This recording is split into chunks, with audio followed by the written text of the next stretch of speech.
Hi guys, welcome back to my YouTube channel. ಹೇಗಿದ್ರೆ ಎಲ್ಲರೂ? Hope ನೀವೆಲ್ಲ ತುಂಬಾನೇ ಚೆನ್ನಾಗಿದ್ರ ಅನ್ಕೊಂಡಿದೀವಿ. ಇವತ್ತಿನ ಡೈಲಿ ಬ್ಲಾಗ್ ಮಾಡ್ತಾ ಇದ್ದೀನಿ. ಸೊ ಹಾಗೆ ಇವತ್ತು ಬೆಳಗ್ಗೆನೆ ಅಡುಗೆ ಮಾಡೋಣ ಅಂತ ಸ್ಟಾರ್ಟ್ ಮಾಡಿದೆ. ತಿಂಡಿ ಇವತ್ತು ರೊಟ್ಟಿ ಮಾಡಿದೆ, ರೊಟ್ಟಿ ತಿಂಡಿ ಎಲ್ಲ ಆಯಿತು. ಸೊ ಈಗ ಊಟಕ್ಕೆ ಏನೇನೆಲ್ಲ ಮಾಡ್ತೀನಿ ಅಂತ ಹೇಳ್ಬಿಟ್ಟು ಇವತ್ತು ಆ ರೆಸಿಪಿ ಕೂಡ ಇವತ್ತು ನಿಮ್ಮ ಜೊತೆ ಶೇರ್ ಮಾಡ್ಕೊಳ್ತೀನಿ. ಸ್ವಲ್ಪ ಡಿಫ್ರೆಂಟ್ ಆಗಿ ಸ್ವಲ್ಪ ಮಾಡೋಣ ಅಂತ. ಹಸ್ಬೆಂಡ್ ಮನೇಲಿ ಇದ್ದಾರೆ, ಸ್ಯಾಟರ್ಡೇ ಆಗಿರೋದ್ರಿಂದ. ಸೊ ಇವತ್ತಿನ ಅಡುಗೆನ ಸ್ಟಾರ್ಟ್ ಮಾಡ್ತೀನಿ. ನಿಮಗೆಲ್ಲ ಐ ಹೋಪ್ ಇಷ್ಟ ಆಗುತ್ತೆ ಅಂತ ಅನ್ಕೊಂಡಿದ್ದೀನಿ. ಇಷ್ಟ ಆದರೆ ಲೈಕ್ ಶೇರ್ ಕಮೆಂಟ್ ಮಾಡಿ, ತಪ್ಪದೆ ಚಾನಲ್ಗೆ ಸಬ್ಸ್ಕ್ರೈಬ್ ಮಾಡ್ಕೊಳ್ಳಿ. ಬನ್ನಿ ಇವತ್ತಿನ ಬ್ಲಾಗ್ ಸ್ಟಾರ್ಟ್ ಮಾಡೋಣ. ಇವತ್ತೊಂದು ಸ್ವಲ್ಪ ದಪ್ಪವಾಗಿದೆ ಸಾಂಬಾರು ಮಾಡೋಣ ಅಂದ್ಕೊಂಡೆ. ಹಸ್ಬೆಂಡಿಗೆ ಆಲ್ಮೋಸ್ಟ್ ಇಷ್ಟ ಆಗೋದಿಲ್ಲ ದಪ್ಪ ಸಾಂಬಾರು ಅಂತ. ಅಂದರೆ ಅವಳಿಗೆ ತಿಳಿ ಸಾಂಬಾರು, ತೆಳ್ಳಗಿರೋ ಸಾಂಬಾರು ಅಂದ್ರೆ ತುಂಬಾ ಇಷ್ಟ. ಬಟ್ ಇದು ತರಕಾರಿ ಸಾಂಬಾರು ಮುದ್ದೆ ತುಂಬ ಚೆನ್ನಾಗಾಗುತ್ತೆ. ಅದಕ್ಕೋಸ್ಕರ ನಾನು ಇವತ್ತು ತರಕಾರಿ ಸಾಂಬಾರು ಮಾಡೋಣ ಅಂತಲೇ ರೆಡಿ ಮಾಡಿಕೊಂಡೆ. ಸೊ ಏನೇನೆಲ್ಲ ಹಾಕಿದ್ದೀನಿ ಅಂತ ಅಂದರೆ ಒಂದು 6 ಥರದ್ದು ನಾನು ತರಕಾರಿ ಹಾಕಿದ್ದೀನಿ ಅಂತಲೇ ಹೇಳ್ಬೋದು. ಅದೇನೇನಪ್ಪ ಅಂತ ಅಂದರೆ ಆಲೂಗೆಡ್ಡೆ, ಹಾಗೆ ಸಿಹಿಗುಂಬಳಕಾಯಿ, ಬೀಟ್ರೋಟು, ಈರುಳ್ಳಿ ಮತ್ತು ಟೊಮ್ಯಾಟೊ, ಇನ್ನೊಂದು ಒಂದೇ ಒಂದು ಚಿಕ್ಕದೊಂದು ಬದನೆಕಾಯಿ ಹಾಕಿಬಿಟ್ಟು ಚೆನ್ನಾಗಿ ಹೆಚ್ಚಿಬಿಟ್ಟು ಹಾಕ್ಕೊಂಡಿದ್ದೀನಿ. ಆನಂತರ ನಾನಿಲ್ಲಿ ಒಂದು 100 ಗ್ರಾಮಷ್ಟು ತೊಗರಿಬೇಳೆನ ಚೆನ್ನಾಗಿ ತೊಳೆದ್ಬಿಟ್ಟು ಹಾಕ್ಕೊಳ್ತೀನಿ. ಆನಂತರ ಒಂದು ಚಿಟಿಕೆಯಷ್ಟು ಅರಿಶಿನ ಪುಡಿ ಹಾಕ್ಕೊಳ್ತೀನಿ. 1.5 ಸ್ಪೂನಷ್ಟು ನಾನು ಆಯಿಲ್ ಹಾಕ್ಕೊಂಡು ಎಷ್ಟು ಬೇಕು ನೋಡಿ ನೀರು ಹಾಕ್ಕೊಂಡು ಇದನ್ನು 4ರಿಂದ 5 ವಿಧಷ್ಟು ತೊಗೊಬೇಕು. ಬೇಳೆ ಚೆನ್ನಾಗಿ ಮೆತ್ತಗೆ ಬೇಯಬೇಕಂದ್ರೆ ಮೆಲ್ಟ್ ಆಗೋ ಥರ ಬೇಯಬೇಕು. ಬೆಂದರೆ ತುಂಬ ಚೆನ್ನಾಗಿ ಬರುತ್ತೆ ಸಾಂಬಾರಿಲ್ಲ. ಬೇಳೆ ಇದ್ರೆ ಚೆನ್ನಾಗಿರಲ್ಲ. ಅದಕ್ಕೆ 4ರಿಂದ 5 ವಿಧಷ್ಟು ತೊಗೊಬೇಕು. ಅರಿಶಿನ ಪುಡಿ ಎಣ್ಣೆ ಹಾಕಿರೋದ್ರಿಂದ ಚೆನ್ನಾಗಿ ಬೇಯುತ್ತೆ. ಸೊ ನಂತರ ನಾನಿಲ್ಲಿ ಒಂದು 4ರಿಂದ 5 ವಿಧಷ್ಟು ತೊಗೊಳ್ತೀನಿ. ಆನಂತರ ಇವತ್ತು ನಾನು ಮಸಾಲೆ ರುಬ್ಬಾಕ್ಬಿಟ್ಟು ಮಾಡ್ತಾಯಿದ್ದೀನಿ. ಯಾವಾಗಲೂ ಮಸಾಲೆ ರುಬ್ಬಾಕೆ ಮಾಡೋದು, ಬಟ್ ಹುರಿದ್ಬಿಟ್ಟು ಮಾಡ್ತಿದ್ದೆ. ನಾವು ಫಸ್ಟ್ ಮಾಡೋದೆಲ್ಲ ಹುರಿಬಿಟ್ಟೆ ಮಾಡೋದು. ಇತ್ತೀಚೆಗೆ ನಾನು ಹುರಿದಂಗೆ ಹಾಗೆ ಮಾಡ್ತಾಯಿದ್ದೆ. ಅದು ಕೂಡ ಚೆನ್ನಾಗಿರೋ ಸಾಂಬಾರು. ಇದು ಬಂದುಬಿಟ್ಟು ಸಾಂಬಾರು ಬಂದು ಸಾಯಿಬಾಬಾ ದೇವಸ್ಥಾನದಲ್ಲಿ ಮಾಡ್ತಾರಲ್ಲ, ಸೇಮ್ ರೆಸಿಪಿನೇ ನಾನಿವತ್ತು ಟ್ರೈ ಮಾಡ್ತಾಯಿದ್ದೀನಿ. ನಾನು ಕೂಡ ಇದೇ ಥರ ಮಾಡ್ತಾಯಿದ್ದು, ಬಟ್ ಸ್ವಲ್ಪ ಡಿಫ್ರೆಂಟಾಗಿ ಮಾಡ್ತಾಯಿದ್ದೀನಿ ಅಂತಲೇ ಹೇಳ್ಬೋದು. ಇದು ಸಾಯಿಬಾಬಾ ದೇವಸ್ಥಾನದಲ್ಲಿ ಮಾಡೋ ಸಾಂಬಾರು ರೆಸಿಪಿ. ನಾನು 2 ಸ್ಪೂನ್ ಎಣ್ಣೆಗೆ ಒಂದು ಜೀರಿಗೆ, ಕೊತ್ತಂಬರಿ, ಹಾಗೆ ಕಡಲೆಬೇಳೆ, ಉದ್ದಿನಬೇಳೆ, ಮೆಂತ್ಯ ಹಾಕ್ಕೊಂಡು ಚೆನ್ನಾಗಿ ಫ್ರೈ ಮಾಡ್ಕೊಳ್ತೀನಿ. ಚೆನ್ನಾಗಂತ ಅಂದರೆ ಕಂದು ಬಣ್ಣ ಬರೋ ತನಕ ಚೆನ್ನಾಗಿ ಎಣ್ಣೆಲೆ ಫ್ರೈ ಮಾಡ್ಕೊಬೇಕಾಗತ್ತೆ. ಆನಂತರ ಬೆಳ್ಳುಳ್ಳಿ ಚೂರು, ಕರಿಬೇವೆಲೆ, ಈರುಳ್ಳಿ ಹಾಕ್ಕೊಂಡು ಚೆನ್ನಾಗಿ ಬೇಯಿಸ್ಕೋಬೇಕು. ಆನಂತರ ಟೊಮೆಟೊ ಹಾಕ್ಕೊಬೇಕು. ಟೊಮೆಟೊ ಬೇಕಂದ್ರೆ ಹಾಕ್ಕೊಳ್ಳಿ, ಮಸಾಲೆ ರುಬ್ಬಕ್ಕೆ. ಇಲ್ಲ ಅಂತ ಅಂದರೆ ಬೇಯಿಸೋಕೆ ಹಾಕಿದರೆ ಸಾಕಾಗುತ್ತೆ. ನಾನು ಸ್ವಲ್ಪ ಚೆನ್ನಾಗಿ ಬರಲಿ ಅಂತ ಹೇಳ್ಬಿಟ್ಟು ಹಾಕ್ತೀನಿ. ಮಸಾಲೆನ ನಾನು ಫ್ರೈ ಮಾಡ್ತೇನೆ. ಸೊ ಅದಕ್ಕೆ ಸ್ವಲ್ಪ ಟೊಮೆಟೊ ಜಾಸ್ತಿ ಹಾಕಿ ರುಬ್ಕೊಳ್ತಿದ್ದೆ. ಇದಕ್ಕೆ ನಾನು ನೀವು ಟೊಮೆಟೊ ಹಾಕೋ ಅವಶ್ಯಕತೆ ಬೇಡ ಅಂತ ಅಂದರೆ ಹಾಕ್ತೇನೆ ಇರ್ಬೋದು. ಸೊ ಬೇಕಂದರೆ ಹಾಕ್ಬೋದು. ಓಕೆನಾ? ನೋಡಿ, ಈ ಥರ ಇವಾಗ ಈರುಳ್ಳಿ ಚೆನ್ನಾಗಿ ಎಣ್ಣೆಯಲ್ಲಿ ಫ್ರೈ ಆಗಬೇಕು. ಯಾವುದೇ ಒಂದು ಸಾಂಬಾರು ಪುಡಿ ಯೂಸ್ ಮಾಡೋ ಅವಶ್ಯಕತೆನೇ ಇಲ್ಲ. ಸೊ ಇಷ್ಟನ್ನು ಹುರ್ಕೊಂಡ್ಬಿಟ್ಟು ಇದಕ್ಕೆ ನೀವು ಬ್ಯಾಡಗಿ ಮೆಣಸಿನ್ಕಾಯಿ, ಆಮೇಲೆ ಖಾರದ ಮೆಣಸಿನ್ಕಾಯಿ ಏನಾದರೂ ಇದ್ದರೆ ಹಾಕ್ಬೋದು. ಇಲ್ಲಾಂದರೆ ಅಚ್ಚ ಖಾರದ ಪುಡಿ ಇದ್ದರೂ ಕೂಡ ಹಾಕ್ಬೋದು. ಅದು ಕೂಡ ಹಾಕ್ಬೋದು. ನಾನು ಖಾರದ ಪುಡಿ ಯಾವಾಗಲೂ ಯೂಸ್ ಮಾಡೋದು, ಮೆಣಸಿನ್ಕಾಯಿ ಎಲ್ಲ ಯೂಸ್ ಮಾಡೋದಿಲ್ಲ. ಸೊ ಖಾರ ಪುಡಿನೇ ಹಾಕ್ಕೊಳ್ತೀನಿ. ಆನಂತರ ನಾನಿಲ್ಲಿ ಒಂದು ಟೊಮೆಟೊನ ಚಿಕ್ಕದಾಗಿ ಕಟ್ ಮಾಡಿಬಿಟ್ಟು ಹಾಕ್ಕೊಂಡು ಇದನ್ನು ಕೂಡ ಮಿದುವಾಗೋ ತನಕ ಚೆನ್ನಾಗಿ ಎಣ್ಣೆಯಲ್ಲಿ ಹುರ್ಕೊಬೇಕಾಗತ್ತೆ. ಸೊ ನೋಡಿ ಇವಾಗ ಸ್ವಲ್ಪ ಮಿದುವಾಗಿದೆ. ಇದಕ್ಕೆ ಬಂದುಬಿಟ್ಟು ಅರಿಶಿನ ಪುಡಿ, ಖಾರದ ಪುಡಿ ಹಾಕ್ಕೊಂಡು ಇದನ್ನು ಚೆನ್ನಾಗಿ ಮಿಕ್ಸ್ ಮಾಡ್ಕೊಳ್ತೀನಿ. ಆನಂತರ ನೀವು ಕೊಬ್ಬರಿ ಏನೋ ತುರಿದ್ಬಿಟ್ಟು ಹಾಕ್ಬೋದು. ಇಲ್ಲ ನಾನು ಹೆಚ್ಚಿಬಿಟ್ಟು ಅದನ್ನು ಗ್ರೈಂಡ್ ಮಾಡ್ಕೊಂಡು ಆನಂತರ ಮಿಕ್ಸ್ ಮಾಡ್ತೀನಿ. ಯಾಕಂದರೆ ಸ್ವಲ್ಪ ಕೊಬ್ಬರಿ ಹಸಿ ಸ್ಮೆಲ್ ಹೋಗಬೇಕು. ಅದಕ್ಕೆ ಇದಕ್ಕೆ ಹಾಕ್ಕೊಂಡ್ಬಿಟ್ಟು ಚೆನ್ನಾಗಿ ನಾನು ಮಿಕ್ಸ್ ಮಾಡ್ಕೊಳ್ತೀನಿ. ಕಾಯಿನೂ ಅಷ್ಟೇ, ಹಸಿ ಕಾಯಿನ ತುಂಬಾ ಹಾಕಬಾರ್ದು. ಎಷ್ಟು ಬೇಕು ನೋಡಿಬಿಟ್ಟು ಅಷ್ಟೇ ಹಾಕ್ಕೊಳ್ಳಿ. ತುಂಬ ಆದ್ರೂ ಚೆನ್ನಾಗಿರಲ್ಲ. ಸೊ ನಾನಿಲ್ಲಿ ಒಂದು ಹೆಂಗೆ ಹೇಳ್ಬೇಕು, ನಿಮ್ಗೊಂದು ಅರ್ಧ ಕಪ್ ಹಾಕ್ಕೊಳ್ತಾ ಇದ್ದೀನಿ ಅಷ್ಟೇ. ಜಾಮೂನ್ ತಿನ್ನೋ ಪ್ಲೇಟಲ್ಲಿ ಒಂದು ಅರ್ಧ ಕಪ್ ಅಷ್ಟು ಹಾಕ್ಕೊಳ್ತಾ ಇದ್ದೀನಿ. ತುಂಬ ಜಾಸ್ತಿ ಆದರೂ ಚೆನ್ನಾಗಿರಲ್ಲ ಸಾಂಬಾರು, ಅದಕ್ಕೋಸ್ಕರ. ನೆಕ್ಸ್ಟ್ ಬಂದು ಒಂದು ಚಿಕ್ಕದೊಂದು ಹುಣಸೆ ಹಣ್ಣನ್ನು ಇದಕ್ಕೆ ಹಾಕ್ಕೊಳ್ತಾ ಇದ್ದೀನಿ. ನಿಮಗೆ ಹುಳಿ ಬೇಡ, ಬರೀ ಟೊಮೆಟೊ ಹಣ್ಣು ಯೂಸ್ ಮಾಡ್ತೀವಲ್ಲ ಅಂತಂದರೂ ಹಾಗೆ ಕೂಡ ಮಾಡ್ಬೋದು. ಸೊ ನೋಡಿ, ಇದನ್ನು ಇವಾಗ ಚೆನ್ನಾಗಿ, ಅಂದರೆ ಎಷ್ಟು ಸಾಫ್ಟಾಗಿ ಆಗುತ್ತೋ ಅಷ್ಟು ಸಾಫ್ಟಾಗಿ ಗ್ರೈಂಡ್ ಮಾಡ್ಕೊಬೇಕಾಗತ್ತೆ. ಸ್ವಲ್ಪನೂ ತರ್ತರೆಯಾಗಿರಬಾರ್ದು. ಅಷ್ಟು ಗ್ರೈಂಡಾಗಿ ಅಂದರೆ ಗಂಧದ ಥರ ನೀವು ಗ್ರೈಂಡ್ ಮಾಡ್ಕೋಬೇಕಾಗತ್ತೆ. ನೋಡಿ ಈ ಥರ ಆಗಿದೆ. ಇವಾಗ ಇದಕ್ಕೆ ನೆಕ್ಸ್ಟ್ ಏನೇನು ಬೇಕಂತ ಹೇಳಿ ನೋಡೋಣ. ಹಸ್ಬೆಂಡ್ ಸ್ವಲ್ಪ ಕೆಲಸ ಇದೆ ಅಂತ ಆಚೆ ಹೋಗಿದ್ರು. ಬರುವಾಗ ಹಣ್ಣು ತೊಗೊಬಂದಿದ್ರು. ಇದು ಬಂದುಬಿಟ್ಟು ಕರ್ಬೂಜ ಹಣ್ಣು. ಸೊ ತುಂಬಾ ಚೆನ್ನಾಗಿರುತ್ತೆ. ಸೊ ಲಾಸ್ಟ್ ಟೈಮ್ ಎಲ್ಲ ತಂದಿರೋದು ಬೇರೆ ಥರದ್ದು, ಅದೇ ಇನ್ನೊಂದು ಥರ ಬರುತ್ತಲ್ಲ ಕರ್ಬೂಜ ಹಣ್ಣು, ಅದು ತಂದಿರೋದು. ಸೊ ಇದು ಬೇರೆ ಥರ. ಇದನ್ನು ನಾನು ಇವತ್ತು ಜ್ಯೂಸ್ ಮಾಡೋಣ ಅಂದ್ಕೊಂಡೆ. ತುಂಬ ಬಿಸಿಲಲ್ಲಿ ಬಂದಿರೋ ಹಸ್ಬೆಂಡು ಏನಾದರೂ ತಣ್ಣು ಕುಡಿಬೇಕಂತ ಅಂದರು. ಅದಕ್ಕೆ ನಾನು ಯಾವಾಗಲೂ ಈ ಹಣ್ಣಿನ ಮಿಲ್ಕ್ ಶೇಕ್ ಮಾಡೋದು. ಬಟ್ ಹಸ್ಬೆಂಡಿಗೆ ಸ್ವಲ್ಪ ಮಿಲ್ಕ್ ಅಂದರೆ ಇವಾಗ ಡೈರಿ ಐಟಮ್ ಎಲ್ಲ ಅವಾಯ್ಡ್ ಮಾಡ್ತಾಯಿದ್ರೆ, ಸೊ ಅದಕ್ಕೋಸ್ಕರ ನಾನು ಮಿಲ್ಕ್ ಹಾಕ್ತೇನೆ. ಹಾಗೆ ಕರ್ಬೂಜ ಹಣ್ಣಿನ ಜ್ಯೂಸ್ ಮಾಡ್ತಾಯಿದ್ದೀನಿ. ಅದು ಕೂಡ ನಿಮ್ಮ ಜೊತೆ ಶೇರ್ ಮಾಡ್ಕೊಳ್ತಾ ಇದ್ದೀನಿ. ಒಂದು ಕಡೆ ತರಕಾರಿ ಬೇಳೆ ಜೊತೆ ಬೇಯ್ತಾ ಇದೆ, ಇನ್ನೊಂದು ಕಡೆ ಸಾಂಬಾರು ಕೂಡ ರೆಡಿ ಮಾಡ್ಕೊಳ್ತಾ ಇದ್ದೀನಿ. ಸೊ ಇವಾಗ ಜ್ಯೂಸ್ ಮಾಡ್ಕೊಂಡು ಕುಡಿದ್ಬಿಟ್ಟು ಆನಂತರ ಸ್ವಲ್ಪ ಲೇಟ್ ಆದರೂ ಪರವಾಗಿಲ್ಲ ಅಡುಗೆ, ಹೇಗಾದ್ರೆ ಜ್ಯೂಸ್ ಕುಡ್ದಿರ್ತೀವಲ್ಲ ಹೊಟ್ಟೆ ತಡೆಯುತ್ತೆ ಅಂತ ಹೇಳ್ಬಿಟ್ಟು ಜ್ಯೂಸ್ ಮಾಡೋಣ ಅಂತ ಪ್ರಿಪೇರ್ ಮಾಡ್ತಾಯಿದ್ದೀನಿ. ತುಂಬ ಚೆನ್ನಾಗಿದೆ ಹಣ್ಣು, ಸಿಕ್ಕಾಪಟ್ಟೆ ಚೆನ್ನಾಗಿತ್ತು. ತುಂಬ ಮೆದುವಿತ್ತು, ಸಖತ್ ಸ್ವೀಟ್ ಇತ್ತು ಬೇರೆ. ಅದನ್ನೇ ಹೇಳ್ತಾಯಿದ್ರು ಹಸ್ಬೆಂಡು, ಈ ಥರ ಚೆನ್ನಾಗಿದೆಯಲ್ಲ ಈ ಥರ ಹಣ್ಣು ಅಂತ. ಸೊ ಲಾಸ್ಟ್ ಟೈಮೆಲ್ಲ ಆ ಥರದ ಹಣ್ಣು ತಂದಿವಲ್ಲ, ಅದು ಅಷ್ಟು ಸ್ವೀಟ್ ಇರ್ತಿರಲ್ಲ, ಬಟ್ ಅದು ತುಂಬ ಚೆನ್ನಾಗಿರೋದು. ಇದು ಸ್ವಲ್ಪ ಡಿಫ್ರೆಂಟ್ ಆಗಿದೆ. ಈ ಥರದ ಹಣ್ಣು ನಾನು ಫಸ್ಟ್ ಟೈಮ್ ತರಿಸಿದ್ದು ಅಂತಲೇ ಹೇಳ್ಬೋದು.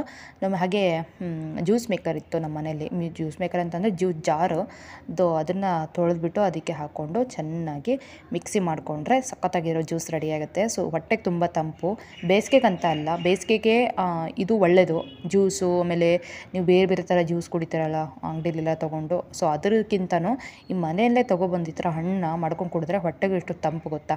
ಬಿಸಿಲಿಗೂ ಅಷ್ಟೇ ಚೆನ್ನಾಗಿರುತ್ತೆ, ಹೊಟ್ಟೆಗೂ ತಂಪಾಗಿರುತ್ತೆ. ಸೊ ಈ ಥರ ಮಾಡ್ಕೊಳ್ಳೋದ್ರಿಂದ ತುಂಬಾ ಒಳ್ಳೆಯದು. ನಾನು ಒಂದು ಇಡೀ ಹಣ್ಣನ್ನೇ ಹಾಕ್ಕೊಳ್ತಾ ಇದ್ದೀನಿ. ಒಂದು 3 ಕಪ್ಪಷ್ಟು ಜ್ಯೂಸ್ ಆದರೆ ಸಾಕಾಗುತ್ತೆ. ಸೊ ಅದಕ್ಕೋಸ್ಕರ ಹಾಗೆ ಹಸ್ಬೆಂಡು ಮದುವೆದು ಕೂಡ ತಿನ್ನಿಸ್ತಾಯಿದ್ರು ಹಣ್ಣನ್ನು. ಅವನಿಗೆ ಈ ಥರ ಎಲ್ಲ ಸುಮ್ಮನೆ ಹಣ್ಣು ತಿನ್ನೋದಂದರೆ ಮನ್ವಿತಿಗೆ ಇಷ್ಟನೇ ಆಗೋದಿಲ್ಲ. ಜ್ಯೂಸ್ ಆದರೆ ಕುಡಿತಾನೆ. ನಾನು ಶುಗರ್ನ ಜಾಸ್ತಿ ಹಾಕೋದಿಲ್ಲ, ಒಂದು 4 ಸ್ಪೂನಷ್ಟು ಹಾಕ್ಕೊಳ್ತಾ ಇದ್ದೀನಿ ಅಷ್ಟೇ.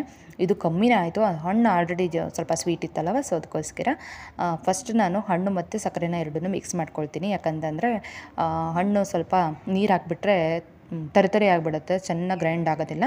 ನೀರು ಹಾಕ್ತೇನೆ ಚೆನ್ನಾಗಿ ಇವಾಗ ಗ್ರೈಂಡ್ ಮಾಡಿಕೊಂಡು ಆನಂತರ 1 ಕಪ್ಪಷ್ಟು ನೀರು ಹಾಕಿದರೆ ಸಾಕಾಗತ್ತೆ. ಆಲ್ರೆಡಿ ಅದಕ್ಕೆ ಕರ್ಬೂಜ ಹಣ್ಣಲ್ಲೇ ನೀರಂಶ ಜಾಸ್ತಿ ಇರುತ್ತಲ್ವ. ಸೊ ಅದಕ್ಕೋಸ್ಕರ ಸೊ ನೋಡಿ ಮಿಕ್ಸಿ ಹೊಡ್ಕೊಂಡು ಆನಂತರ ಜ್ಯೂಸ್ ಕುಡಿದ್ರೆ ಸಖತ್ತಾಗಿರುತ್ತೆ. ಬೇಸಿಗೆಲಂತೂ ನನಗಂತೂ ಸಿಕ್ಕಾಪಟ್ಟೆ ಇಷ್ಟ.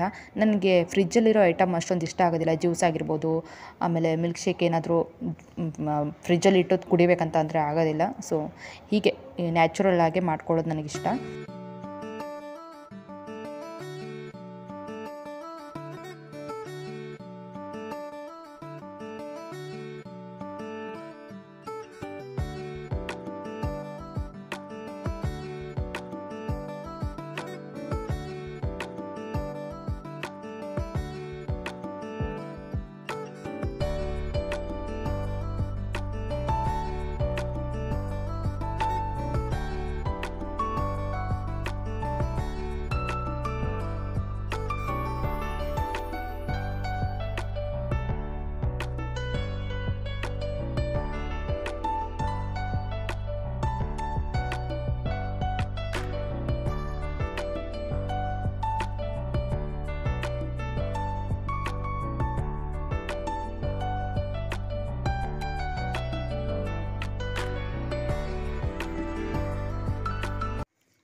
ಮುಖ ತೋರ್ಸ ಕುಡಿ ಬಂಗಾರ. ನೋಡಿ ಬೇಳೆ ಮತ್ತು ತರಕಾರಿ ಚೆನ್ನಾಗಿ ಬೆಂದಿದೆ. ಬೇಳೆ ಅಂತೂ ಸಖತ್ತಾಗಿ, ಅಂದರೆ ಸ್ವಲ್ಪ ಬೇಳೆ ಅಂಶನೇ ಇರಲಿಲ್ಲ, ಅಷ್ಟು ಚೆನ್ನಾಗಿ ಎಲ್ಲ ಮಿದುವಾಗಿಬಿಟ್ಟಿತ್ತು. ಹಾಗಂತ ತರಕಾರಿ ಏನಾಗಿರಲಿಲ್ಲ, ತರಕಾರಿ ತುಂಬ ಚೆನ್ನಾಗಿ ಹೋಳೆಲ್ಲ ಹಾಗೆ ಇತ್ತು. ನೆಕ್ಸ್ಟ್ ಬಂತು ನಾನು ಒಗ್ಗರಣೆನ ಫಸ್ಟಿಗೆ ಹಾಕ್ಬಿಡ್ತೀನಿ. ಎಲ್ಲರೂ ಸಾಂಬಾರು ಮಾಡಾದ್ಮೇಲೆ ಹಾಕ್ತಾರೆ. ಯಾಕಂದರೆ ಇವಾಗ ಮಸಾಲೆ ರುಬ್ಕೊಂಡಿರುತ್ತಲ್ಲ, ಅದನ್ನು ಸ್ವಲ್ಪ ಹುರ್ಕೊಬೇಕಾಗತ್ತಲ್ವ ಎಣ್ಣೆಲಿ, ಅದಕ್ಕೋಸ್ಕರ ಇವಾಗಲೇ ಹಾಕ್ಕೊಳ್ತಾ ಇದ್ದೀನಿ. ಒಂದು 2 ಸ್ಪೂನ್ ಎಣ್ಣೆಗೆ ಜೀರಿಗೆ, ಸಾಸಿವೆ, ಆಮೇಲೆ ಕರಿಬೇವು ಸೊಪ್ಪು, ಬೆಳ್ಳುಳ್ಳಿ ಹಾಕ್ಕೊಂಡು ಚೆನ್ನಾಗಿ ಎಣ್ಣೆ ಫ್ರೈ ಮಾಡಿಕೊಂಡು ಆನಂತರ ಈ ಮಸಾಲೆ ಹಾಕ್ಕೊಂಡು ಚೆನ್ನಾಗಿ ಮಿಕ್ಸ್ ಮಾಡ್ಕೊಳ್ತೀನಿ. ಈ ಎಣ್ಣೆಲಿ ಎಷ್ಟು ಚೆನ್ನಾಗಿ ಈಗ ಏನು ಸಾಂಬಾರು ಮಸಾಲೆ ಹಾಕಿದ್ದೀನಲ್ಲ, ಸೊ ಅದೆಷ್ಟು ಚೆನ್ನಾಗಿ ಕುದಿಯುತ್ತೆ, ಅಷ್ಟು ಚೆನ್ನಾಗಿ ಫ್ಲೇವರ್ ಸಖತ್ತಾಗಿರುತ್ತೆ ಸಾಂಬಾರ್ದು. ನೀವು ಯಾವುದೇ ಒಂದು ಪೌಡ್ರ್ ಯೂಸ್ ಮಾಡೋ ಅವಶ್ಯಕತೆನೇ ಇರೋದಿಲ್ಲ. ಸಾಂಬಾರು ಪೌಡ್ರನ್ನ ಮನೇಲಿ ಏನಾದ್ರು ಸಾಂಬಾರು ಪೌಡ್ರ್ ಇತ್ತು ಅಂದರೆ ಅದನ್ನ ಯೂಸ್ ಮಾಡ್ಕೊಳ್ಳಿ. ನಂತರ ನಾನು ಒಂದು ಸ್ವಲ್ಪ ಬೆಲ್ಲ ಯೂಸ್ ಮಾಡ್ತಾಯಿದ್ದೀನಿ. ಯಾವುದೇ ಸಾಂಬಾರಾಗಲಿ ಬೆಲ್ಲ ಹಾಕ್ಕೊಂಡ್ರೆ ಸಖತ್ತಾಗಿರೋ ಟೇಸ್ಟ್ ಕೊಡುತ್ತೆ. ಸಾಂಬಾರಾಗಿರ್ಬೋದು, ಯಾವುದೇ ಒಂದು ಅಡುಗೆ ಆಗಿರ್ಬೋದು, ಸ್ವಲ್ಪ ಬೆಲ್ಲ ಹಾಕಿದರೆ ಒಳ್ಳೆಯದು. ಸೊ ಅದಕ್ಕೆ ಈ ಥರ ಇವಾಗ ಬೇಳೆ ಮತ್ತು ತರಕಾರಿ ಬೇಯಿಸಿರೋದು ಹಾಕಿಬಿಟ್ಟು ಚೆನ್ನಾಗಿ ಮಿಕ್ಸ್ ಮಾಡಿಕೊಂಡು 1 ರಿಂದ 2 ನಿಮಿಷದಷ್ಟು ಚೆನ್ನಾಗಿ ಕುದಿಸ್ಕೊಬೇಕಾಗುತ್ತೆ. ಉಪ್ಪು ನೋಡಿಬಿಟ್ಟು ಹಾಕ್ಕೊಳ್ಳಿ. ಆನಂತರ ಇದಕ್ಕೆ ಹುಳಿ ಆಲ್ರೆಡಿ ಹಾಕಿದ್ದೀವಿ. ಸೊ ನಂತರ ನಾನಿಲ್ಲಿ ಕೊನೆಯದಾಗಿ ಕೊತ್ತಂಬರಿ ಸೊಪ್ಪು ಹಾಕಿ ಮಾಡಿದರೆ ಈ ಸಾಂಬಾರು ರೆಡಿ ಆಗುತ್ತೆ. ಯಾವುದೇ ಒಗ್ಗರಣೆ ಹಾಕೋ ಅವಶ್ಯಕತೆ ಇಲ್ಲ, ಫಸ್ಟಿಗೆ ನಾವು ಒಗ್ಗರಣೆನ ಹಾಕಿರ್ತೀವಲ್ವ, ಸೊ ಅದಕ್ಕೋಸ್ಕರ. ಸೊ ನೋಡಿ ನನಗೆ ಸ್ವಲ್ಪ ಉಪ್ಪು ಕಮ್ಮಿ ಆಗಿತ್ತು ಅಂತ ಹೇಳಿದ್ನಲ್ಲ, ಸ್ವಲ್ಪ ಉಪ್ಪು ಹಾಕ್ಕೊಂಡು, ನೀವು ಬೇಳೆ ಬೇಯಿಸುವಾಗ ಹಾಕಿದರೆ ಅಷ್ಟು ನೋಡಿಬಿಟ್ಟು ಹಾಕ್ಕೊಳ್ಳಿ, ಜಾಸ್ತಿ ಏನು ಬೇಕಾಗೋದಿಲ್ಲ. ಸೊ ಹಾಕ್ಕೊಂಡು ಇವಾಗ ಚೆನ್ನಾಗಿ ಮಿಕ್ಸ್ ಮಾಡಿಕೊಂಡು 1-2 ನಿಮಿಷ ಕುದಿಸಿದ್ರೆ ಆಯಿತು. ಸ್ವಲ್ಪ ಗಟ್ಟಿ ಅನಿಸ್ತಾ ಇದೆ ಅಂದರೆ ಸ್ವಲ್ಪ ನೀರು ಹಾಕ್ಕೊಳ್ಳಿ. ಇಲ್ಲಾಂತಂದರೆ ಇದು ಬೆಳಗ್ಗೆ ಮಾಡಿರೋದೇ ಹೀಗಿದೆ ಅಂದರೆ ಸಂಜೆಗೆ ಸ್ವಲ್ಪ ಇನ್ನೂ ಗಟ್ಟಿ ಆಗಿಬಿಡುತ್ತೆ. ಸೊ ಲಾಸ್ಟಿಗೆ ನಾನು ಕೊತ್ತಂಬರಿ ಸೊಪ್ಪು ಹಾಕ್ಕೊಂಡು ಫಿನಿಶಿಂಗ್ ಕೊಡ್ತಾಯಿದ್ದೀನಿ. ತುಂಬ ಚೆನ್ನಾಗುತ್ತೆ ಈ ಥರ ಸಾಂಬಾರು. ಒಂದ್ಸರಿ ರೆಸಿಪಿನ ಟ್ರೈ ಮಾಡಿ ನೋಡಿ, ತುಂಬಾ ಇಷ್ಟ ಆಗುತ್ತೆ ನಿಮಗೂ ಕೂಡ. ಹಸ್ಬೆಂಡ್ಗೆ ಈ ಥರ ಬೆಂಡೆಕಾಯಿ ಫ್ರೈ ಅಂದರೆ ಸಖತ್ ಇಷ್ಟ ಆಗುತ್ತೆ. ಸೊ ನಾನೆಲ್ಲ ಮಾಡ್ತಾಯಿದ್ದಿದ್ದು ಬರೀ ಉಪ್ಪು ಮತ್ತು ಎಣ್ಣೆಲಿ ಹಾಕಿಬಿಟ್ಟು ಸ್ಲೈಸಾಗಿ ಕಟ್ ಮಾಡಿ ಹಾಗೆ ಬೇಯಿಸ್ತಿದ್ದೆ ಅಷ್ಟೇ, ಸ್ವಲ್ಪ ಕ್ರಿಸ್ಪಿಯಾಗಿ ಬೇಯಿಸ್ತಿದ್ದೆ. ಹಸ್ಬೆಂಡ್ ಏನಂತಾರೆ ಕಡಲೆ ಹಿಟ್ಟಿಗೆ ಸ್ವಲ್ಪ ಸ್ಪೈಸಸ್ ಎಲ್ಲ ಹಾಕಿಬಿಟ್ಟು ಮಾಡು, ತುಂಬ ಚೆನ್ನಾಗಿ ಬರುತ್ತೆ ಅಂತ. ಸೊ ಅದಕ್ಕೆ ನಾನಿವಾಗ ಫ್ರೆಶ್ಶಾಗಿ ತೊಗೊಬಂದಿದ್ರೆ ಇವಾಗಷ್ಟೇ ಬೆಂಡೆಕಾಯಿ, ಅದನ್ನು ಸ್ಲೈಸಾಗಿ ಕಟ್ ಮಾಡಿಕೊಂಡು ಅದಕ್ಕೆ ಏನೇನೆಲ್ಲ ಹಾಕ್ತೀನಿ ಅಂತ ನಿಮಗೆ ಹೇಳ್ತೀನಿ ನಾನು. ಸಖತ್ತಿರುತ್ತೆ, ಚೆನ್ನಾಗಿರುತ್ತೆ, ಒಳ್ಳೆ ಬಜ್ಜಿ ತಿಂದಂಗೆ ಅನಿಸುತ್ತೆ ನಿಮಗೆ. ಸೊ ನಿಮಗೆಲ್ಲ ಬಜ್ಜಿಗೆಲ್ಲ ಸ್ಟಫಿಂಗ್ ಮಾಡ್ತೀರಲ್ಲ, ಸೊ ಅದೇ ಥರ ಮಾಡೋದು. 1-2 ಸ್ಪೂನಷ್ಟು ಕಡಲೆ ಹಿಟ್ಟಿಗೆ ಸ್ವಲ್ಪ ಅಚ್ಕಾರದ ಪುಡಿ, ಆನಂತರ ಅರಿಶಿನ ಪುಡಿ, ಆಮೇಲೆ ಸ್ವಲ್ಪ ಜೀರಿಗೆ ಪುಡಿ ಅಥವಾ ಕೊತ್ತಂಬರಿ ಪುಡಿ ಹಾಕ್ಕೊಂಡು ಸ್ವಲ್ಪ ನೀವು ರುಚಿಗೆ ತಕ್ಕಷ್ಟು ಉಪ್ಪು ಹಾಕ್ಕೊಂಡು ಚೆನ್ನಾಗಿ ಸ್ವಲ್ಪ ಪೇಸ್ಟ್ ಥರ ಗಟ್ಟಿಯಾಗಿ ಕಲಿಸ್ಕೊಬೇಕಾಗತ್ತೆ ನೀರಲ್ಲಿ. ಕಲಿಸ್ಕೊಂಡು ನೀವು ಆ ಬೆಂಡೆಕಾಯಿ ಒಳಗಡೆ ಸ್ಟಫ್ ಮಾಡಿಬಿಟ್ಟು ಅನಂತರ 1-2 ಸ್ಪೂನ್ ಎಣ್ಣೆಗೆ ಚೆನ್ನಾಗಿ ಎಣ್ಣೆ ಕಾದ್ಮೇಲೆ ಈ ಒಂದು ಬೆಂಡೆಕಾಯಿನ ಬಿಡೋದ್ರಿಂದ ಸಖತ್ತಾಗಿರುತ್ತೆ. ಡೀಪ್ ಫ್ರೈ ಮಾಡೋ ಅವಶ್ಯಕತೆ ಇರೋದಿಲ್ಲ, 1-2 ಸ್ಪೂನ್ ಎಣ್ಣೆ ಹಾಕಿದರೆ ಸಾಕಾಗುತ್ತೆ, ಜಾಸ್ತಿ ಆದರೂ ಚೆನ್ನಾಗಿರೋಲ್ಲ, ಅದಕ್ಕೋಸ್ಕರ.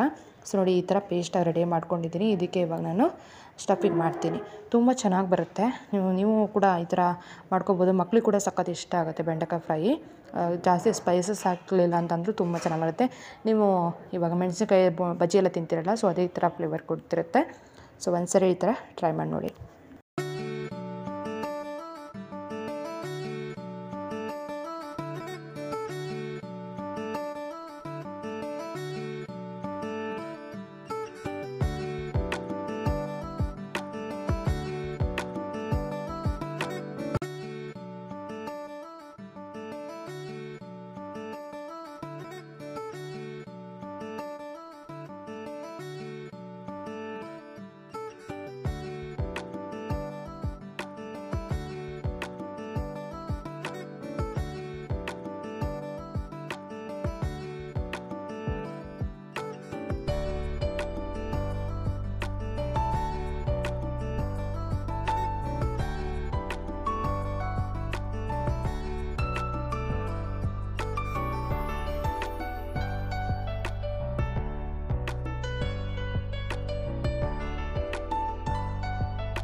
ಗಟ್ಟಿ ಸಾಂಬಾರು ಮಾಡಿದ್ನಲ್ಲ, ಸೊ ಹಾಗೆ 1-2 ಮುದ್ದೆ ಮಾಡ್ಕೊಬೇಡ ಅಂತ ಹೇಳ್ಬಿಟ್ಟು ನೀರನ್ನ ಕುದಿಯೋಕೆ ಇಟ್ಟಿದ್ದೀನಿ.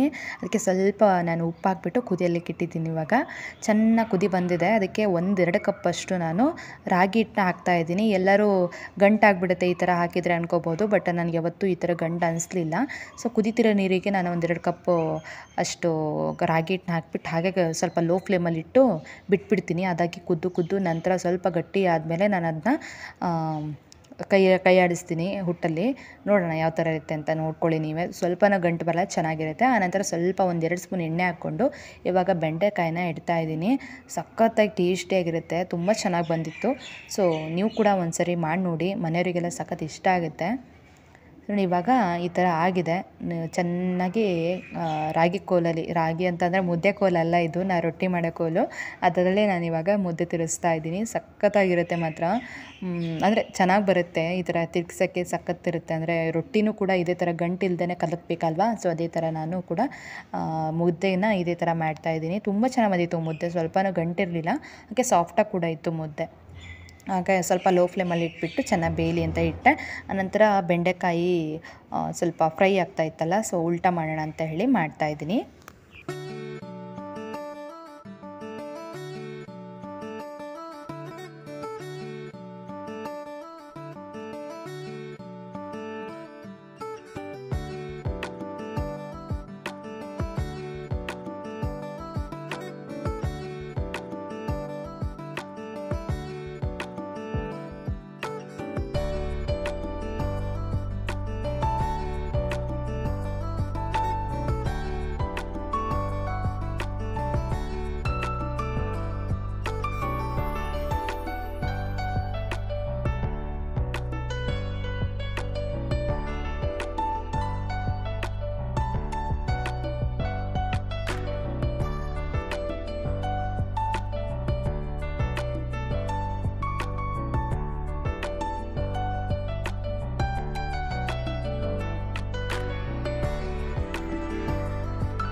ಹಸ್ಬೆಂಡ್ ತರಕಾರಿ ತಂದು ಹಾಗೆ ಇಟ್ಟಿದ್ರು, ಅದನ್ನೆಲ್ಲ ವಾಶ್ ಮಾಡಿ ಫ್ರಿಜ್ಜಿಗೆ ಇಡೋಣ ಅಂತ ರೆಡಿ ಮಾಡಿಕೊಂಡೆ. ಹಾಗೆ ಇವಾಗೆಲ್ಲ ಮ್ಯಾಂಗೋ ಹಣ್ಣಿಂದು ಸುಗ್ಗಿ ಅಲ್ವಾ, ಸ್ಟಾರ್ಟ್ ಆಯ್ತು ಇನ್ನೇನು. ಊರ ಕಡೆ ಇನ್ನೂ ಸ್ಟಾರ್ಟ್ ಆಗಿಲ್ಲ, ಇಲ್ಲೆಲ್ಲ ಸ್ಟಾರ್ಟ್ ಆಗಿದೆ. ಸೊ ಅದನ್ನು ಕೂಡ ಹಣ್ಣು ಕೂಡ ತೊಗೊಬಂದರೆ ಒಂದು ಅರ್ಧ kg ತುಂಬ ಚೆನ್ನಾಗಿತ್ತು ಹಣ್ಣು ಮಾತ್ರ. ಹಾಗೆ ಆ್ಯಪಲು, ಸೌತೆಕಾಯಿ ಅಂತ ನಮ್ಮ ಮನೇಲಿ ಮಿಸ್ ಆಗೋಯಿಲ್ಲ. ಇವಾಗಿನ ಟೈಮಲ್ಲಂತೂ ಸೌತೆಕಾಯಿ ತುಂಬಾ ಒಳ್ಳೆಯದು. ಅದರಲ್ಲೂ ಇವಾಗ ಬಿಸಿಲು ಸಿಕ್ಕಾಪಟ್ಟೆ ಇರುತ್ತೆ.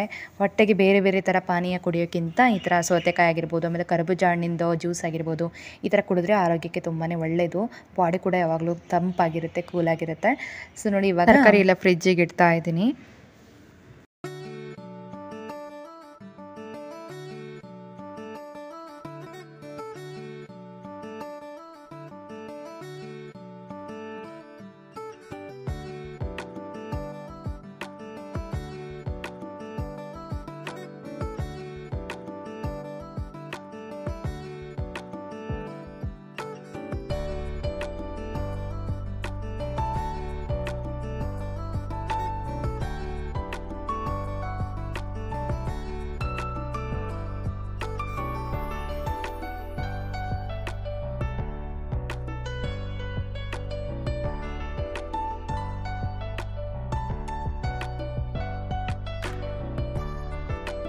ಮುದ್ದೆ ಮಾತ್ರ ತುಂಬ ಚೆನ್ನಾಗಿತ್ತು. ಬಿಸಿ ಬಿಸಿ ಇದ್ದಾಗಲೇ ಕಟ್ಟಿದರೆ ಚೆನ್ನಾಗಿರುತ್ತೆ.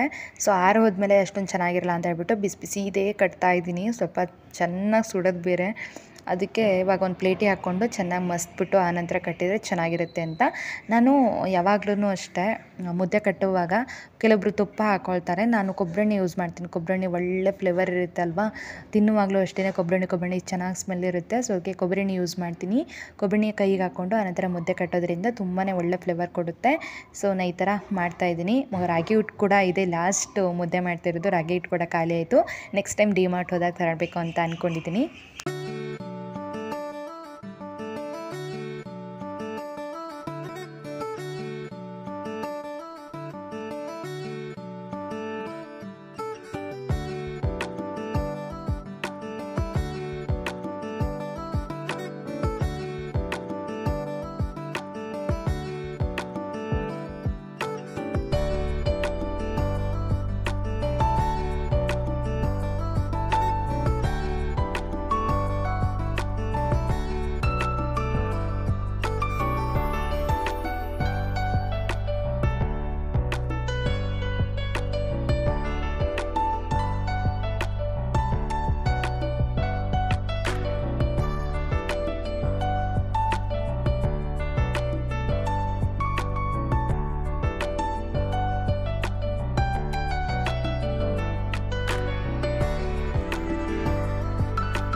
ಎಲ್ಲ ಅಡುಗೆ ರೆಡಿ ಆಯಿತು. ಸೊ ಇವಾಗ ಊಟ ಮಾಡೋದು. ಆಲ್ರೆಡಿ ಒಂದು 2:30 ಆಗ್ತಾ ಬಂತು.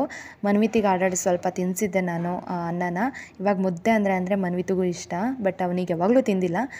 ಆವಾಗವಾಗ ಮಾಡಿದಾಗ ತಿನ್ನಿಸ್ತಾ ಇರ್ತೀನಲ್ಲ, ಸೊ ಅದೇ ರೂಢಿಯಾಗಿರುತ್ತಲ್ವ, ಸೊ ಅದಕ್ಕೆ ತಿಂತಾ ಇರ್ತಾನೆ. ಹಾಗೆ ಇವಾಗ ಹಸ್ಬೆಂಡಿಗೆ ಫಸ್ಟ್ ನಾನು ಹಾಕ್ಕೊಟ್ಬಿಟ್ಟು ಆನಂತರ ನಾನು ಊಟ ಮಾಡೋಣ ಅಂತ. ಮನ್ವಿತು ಕೂಡ ಮುದ್ದೆ ಅಂತ ಹೇಳ್ತಾ ಇದ್ದ, ಸೊ ಅವನಿಗೆ ಕೂಡ ತಿನ್ಸೋಣ ಅಂತ. ನಾನು ಇವಾಗ ಮಾಡಿರೋ ಮುದ್ದೆಲಿ ಮನ್ವಿತು ಒಂದು ಮುದ್ದೆ ತಿಂದ, ನಂಗೆ ಅದೇ ಖುಷಿ ಆಯಿತು.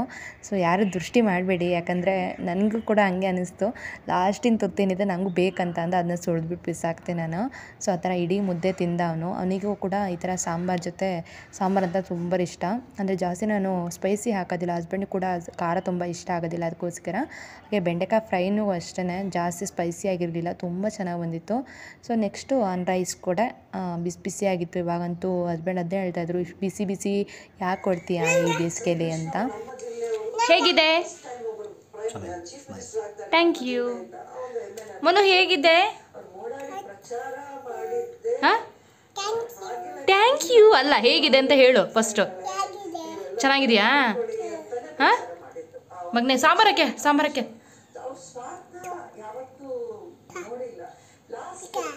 ತಿನ್ನಿಸ್ಲಾ?